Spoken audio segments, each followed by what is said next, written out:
Tjena alla storfiskare! Halloj! Om ni är ute och isfiskar och har slut på mört eller bara har allmänt tråkigt, då gör ni så här. Vi är ute och isfiskar gös idag och det har fällt så mycket så att betesfisken börjar ta slut. Det börjar liksom sina i beteshinken och vi vill ju inte åka hem. Då måste vi lösa det här problemet, så August, vi har tagit med lite mäskbollar och lite pimpel-meteutrustning för att kunna helt enkelt fiska upp mört från isen samtidigt som man isfiskar då. Ja, jag och Edvin ska alltså visa er lite nya tekniker kan man säga för att få mörten och ändå kunna fiska ismete samtidigt. Det ska vi visa er idag. Ja, alltså jag har haft lite problem den här vintern med betesfisken och sådär. Det har varit slut ofta, så jag har fått liksom knäcka mörtkoden och jag känner att jag har gjort det nu. Jag vet precis hur man ska fiska mört. Jag ska visa er min mörtrigg här snart. Och hur vi riggar. Oh! Det är fisk! Det är fisk! Nej, han släppte! Det var en! Jag har precis riggat upp min mörtrigg här. Mitt mörtmete. Så står jag och pratar och bara ser hur det bara hugger på här. Alltså det fällde då kan man säga. Och då försökte jag angla upp honom, men då släppte han. Men det är bra tecken att mörten redan är här. Vi har faktiskt förmäskat lite här nu för någon timme sedan, så det verkar redan vara lite fisk på platsen. Men vi ska snart släppa i några fler mäskbollar så man liksom underhåller fisken lite. Så ni kommer få se en ny definition av mörtfäll. Alltså riktiga mörtfäll. Här har jag knålat ihop en degklump bestående av hampa, lite karp, mörtmäsk. Man tar vad man har så att säga. Men för att få en snabb effekt på det här.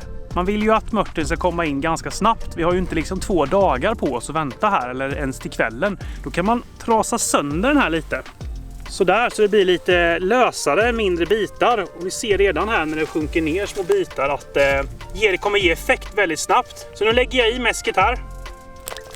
Så. Nu kommer mäsket falla sönder i mindre bitar och lägga sig på botten. Och när mörten då går runt här i sjön så kommer han känna på sig att det är någonting här. Och då släpper vi våra pimpel som vi ska visa snart. I den här sjön finns det heller inte några djupkanter att prata om. Vi har inte några direkta djuphålor. Vi har ett djup på mellan 3 till 4 meter överallt nästan. Här ute i alla fall. Så vi vet liksom inte vart mörten är någonstans. Den kan vara precis var som helst på den här stora sjön. Därför är det extra viktigt att använda sig av mäsk. Och om man inte är lika proffsig som August här på mörtmäskning, då, jag grillar ju korv idag, så kan man ta lite korvbröd så här, smula ner i hålet, så ja, mörta gillar bröd också, så det kan man göra om man inte har något annat. Och nu var det ungefär 2 timmar sedan som jag mäskade i här, så nu ska jag underhållsmäska lite. Ta en sån här mäskboll, trossa sönder den lite och så, oj! Mitt spöl på flyga i här, det var inte meningen. Men nu blev det väldigt mycket söndertras där, men jag tror det är bra. Och det blir lite större bitar som kan spricka sen. Jajamän! Jajamän! Jajamän! Direkt! Han har inte ens mäskat. Det här är gris! Det här är gris! Det är gris. På angel! Vad ser ni? Mörtfiske från isen. Nu ser ni min rigg här. Men det är en lite hemlig rigg här. Jag har aldrig sett någon tidigare fiska med liknande. Och det verkar vara det som mörten gillar. Så jag ska ta och visa hur riggen ser ut för mört. Nu blir det ju fäll här. Jag skulle ju visa mörtriggen för er, men nu blir det fäll. Så nu får ni vara med på ett fäll här också. Kan vara kul. Elefanttruppen, Edvin. Smyg nu, Tobbe, smyg! Hordar. Oh! Yes! Lillespöt. Kom igen, yes! Jag tror det är gädda. Eller? Gädda! Här ser ni anledningen till varför vi har dåligt med mört idag. Gäddorna hugger som aldrig förr när vi är ute och ismetar gös. Så vilken tur att jag och August fyller på mörtbaljan här. Släpper i den här och han knyckte ju mörten. Så nu är det ju bara att sätta på den mörten jag precis fick upp där borta på pimplet ju. Helt perfekt. Och här kommer mörtleverans från mörtfabriken till dig, Edvin. Tack så mycket, August. Medan Edvin är här och riggar på mörten som vi nyss fick, så måste jag gå bort och kolla mörtfabriken. Det kan ju vara nya mörtar på gång. I med mörten och vänta på ett nytt fäll. Och hoppas att inte de dumma gäddorna kommer och hugger alltså. Nu går vi tillbaka och visar riggen.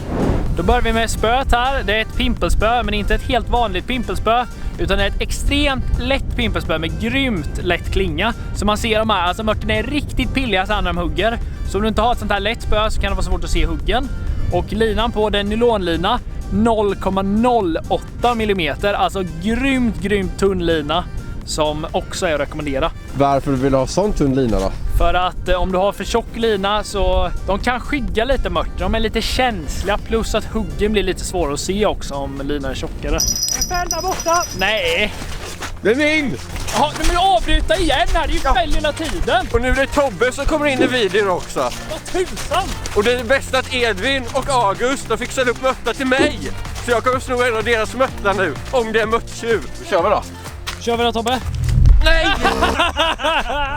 Men det var nog en jävla... Nej, nu klipper vi av Tobbe. Du får inte vara med i möttfilmen. Hej då!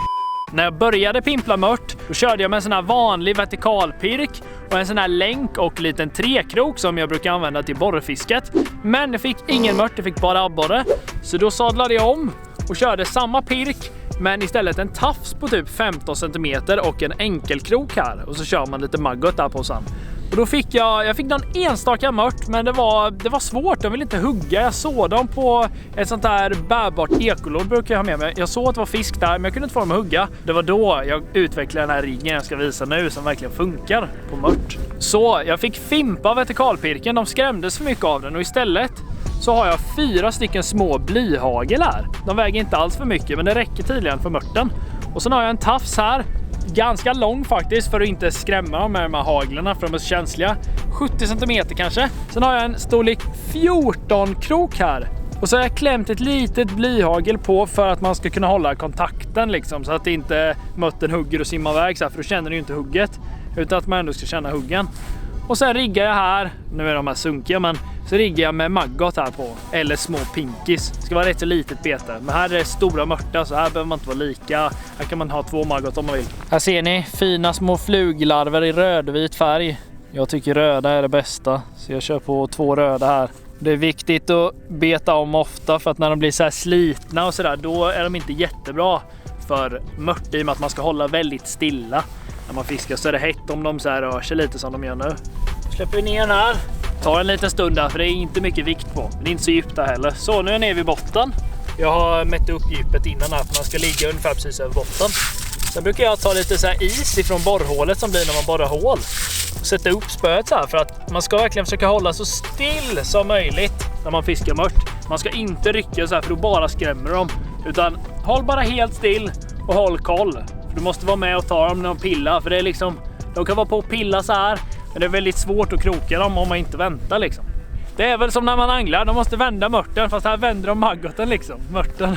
Nu blir vi avbrutna här i mörtfisket igen. Nu pinglar det till, eller nej det gjorde det inte, för att jag har ingen pinglar för den vippan, men det fällde till på det spöet som jag precis riggade på den där mörten jag pimplade upp. Så nu ska vi se om de hemmafiskade mörtarna funkar. Bara struta ju. Måste vara gädda. Ska nita. Nita. Nu är det gös. Är det gös? Det kan vara. Den går väldigt tungt nu. Nej! Pike! Nej. Ja, det blir en mört och gäddfilm där i alla fall. Här har vi de berömda mörttjuvarna. Rackarns alltså. Han har ju tagit mörten också. August! Mörtfabriksgubben, kom hit nu. Jag behöver mört. Fin liten gädda var det i alla fall. Alltid något. Hej då med dig. Sista mörten här. August, nu måste vi gå tillbaka till vår mörtcamp och fiska upp och rigga upp fler mörtspön. För annars får vi åka hem snart. Här nere har vi mäskhålen där vi har mäskat för mörten. Och till skillnad från ismete efter gädda eller gös där man ska sprida över stora områden, så ska jag nu visa att det inte är så stora områden som man ismetar mört på. Kolla här. Här har vi mäskhål nummer 1 och där borta har vi mäskhål nummer 2. 50 cm emellan. Sen är det ju viktigt att spara allt slask här. För det behöver vi till våra spön som vi sätter ut för att sätta fast någonstans. Så att var försiktiga med slasket när det inte är så mycket snö på isen, eller så inget alls då. Vad vill du ha ditt, Edvin? Men det blir bra där, ungefär en halv meter, ja ungefär 40 cm från mitt här, så vi... Nej! Så vi verkligen fiskar av området här. Ja, nu gäller det att fiska av det här lilla området. Så nu ska vi rigga i 2 till spön här, för det är viktigt att ha många spön här nu när man har slut på betesfisk. För att öka chanserna och kunna få en. Men här har jag faktiskt en pirk, för jag har inget annat. Men jag tog en väldigt lång tafs här till 3-kroken, så de inte ser pirken förmodligen. Men ifall mörten tänker ta med bad intentions så kör jag med en stor pirk på den här. Och inte så lång tafs. Så vi får se vilka som funkar. Då är alla spö uppriade nu, så nu är det bara invänta huggperioden här. Det är mäskat och allting, så ja, det kommer nog börja pilla lite på topparna snart, det tror jag. Kan man kanske sätta sig och ta en kopp kaffe här nu då så länge? Även när man ismetar mört så finns det ju en chans till en liten paus emellan huggen och ta sig en kopp. Men man måste vara snabb på fällen, för annars spottar de. Kom igen nu då. Jo, såg du eller? Nej, var det? Har du den? Har du den? Ta den då, August! Vi drar ju dem nu. Nu har det kommit huggperiod, så nu måste vi hålla koll på de andra spöna här. Om det duttar till. Effektivt där, Edvin. Riktigt effektivt du. Bara ner snabbt igen. Det är fin mört. Har du den? Ja, Dra den. Kommer den här? Den kommer. Oj, gris! Oj. Jag tror faktiskt att jag ska ge den här till Tobbe. Jag vet inte om han har varit snäll nog, men vad tycker du? Present ju. Present till Tobbe. Tobbe, kom här. Nu ska du få en Tobbe. riktigt fin mört idag. Oj, och du har ju fått lite fäll här nu, så kan du vara värd det. Nu ska grisjäsen upp här. Inga mer småjäsar, nu ska den riktigt upp. Det är bra. Snyggt, August. Du är mörtproffs här. Tar vi en till här snart. Jajamän, ner med bara. Så där har ni fått lite tips på hur man gör när man ska pimpla upp mört från isen så här års. För det kan vara lite knepigt faktiskt. Eller om man bara vill ha lite trevligt medan man ismetar. Kan vara trevligt. För det är ju faktiskt riktigt kul, det ser ni ju på oss här när det hugger till i toppen så här. Men ja, det ger adrenalinpåslag liksom. Så glöm inte gilla den här filmen om ni tycker om såna här små instruktionsvideor när vi visar olika riggar och grejer. Så hörs vi nästa gång. Tobbe står där. Spring! Nej, vi hinner inte nu. Hej då!